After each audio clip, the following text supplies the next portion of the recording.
Hey folks, this is Kalani. We got some crafting updates over on the 6.2 PTR, so we're going to have a little talk about crafting. It's so exciting! If you've been stockpiling your Savage Blood, I'm probably going to disappoint you, because there's 3 things we need to talk about. Savage Blood is not going to be used in further crafting recipes. So that's 1. We've got a new blood instead called Felblood. We'll get to that a little later. Number 2 is that I was wrong. There are not new recipes for crafted items, so you're going to have to upgrade from where you already were. Which means that if you want a new item for a new alt or for someone brand new to Worlds of Draenor maybe, they're going to have to go from 640 all the way to 685 and then up to 715 eventually with the brand new ones. So I've got the herb trader here. I can show you the inscription ones, even though they're completely worthless to me, but these come from the exact same traders as the previous ones, meaning you're going to have to wait for that garrison rotation, meaning it's kind of RNG when you actually get your hands on these. But keep an eye on things like the custom LFG tool and trade, and hopefully people will let you know when a trader is available. So these ones are from 685 to 700 for all of your main pieces and your offhands for inscription, and then 700 to 715. Your weapons go from 675 to 690, and then the next one is to 705, even though it's apparently not, working. But weapons cap out at 705, which is kind of disappointing that weapons are so low on that, but that's the way it's been this entire expansion, so I guess we can't complain too much. The other change to upgrades is that other previous upgrades have been rolled into one.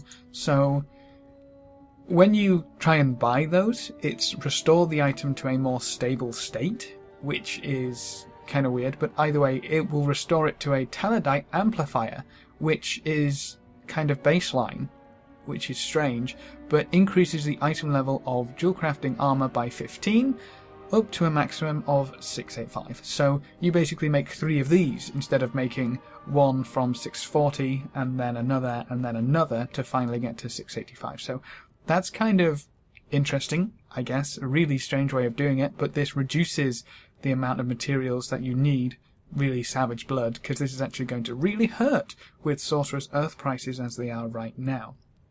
That's also at 150 Talidite Crystal, so I guess that saves on Talidite Crystal a little as well for any of your dual crafting ones. That's the exact same across the board for upgrades, so everything's kind of being rolled down to the first initial upgrade item. But that upgrade item will now get you all the way to 685, so that's kind of an interesting change. But as I said, these new ones, they use a new blood called Felblood that does still come from your barn, meaning that it's going to be trapping new monsters in Tanan Jungle. But that also means that you cannot stockpile it before this patch hits. That's going to be brand new in the patch. And currently you cannot change Primal Spirits into...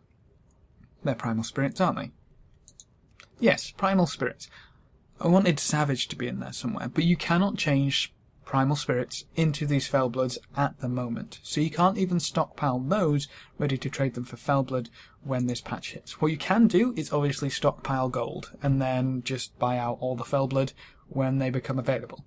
With the amount of people with several alts with barns, I expect those to drop in price much quicker than what Savage Blood did. But make sure you keep an eye on those markets. If you can swipe some for cheap, you may be able to make a little bit of profit on there. But Felblood is going to be brand new and it's still coming from the barn. So if you don't have a barn yet, make sure you've got one. While talking about this, I actually thought of something else, and that's to do with garrison resources. If you have surplus garrison resources, make sure you keep enough for the shipyard, the initial shipyard and ship cost. I recommend keeping at least 5,000, but I mean, I'm going to be capping out anyway. What you can do is purchase these rush orders for the barn. That way, if you can go out to Tanan, trap a load of beasts, throw in a load of work orders, you can happily, instantly complete 5 work orders for every 1,000 garrison resources you can spend.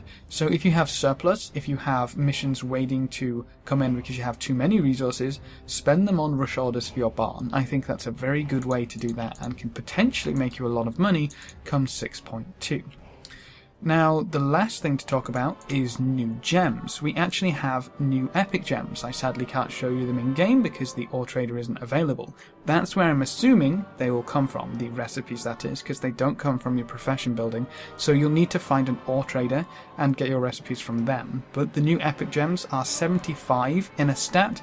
They use talidite crystal and they also use your Felblood. So make sure you're stacking up your talidite crystal. If you're a dual crafter, make sure you're not spending on anything until that patch hits, and you should have enough to throw out quite a few epic gems, but you're still going to need that Felblood. So as I said, make sure you've got a barn, maybe get some rush orders, and make sure you're on top of that when that patch hits.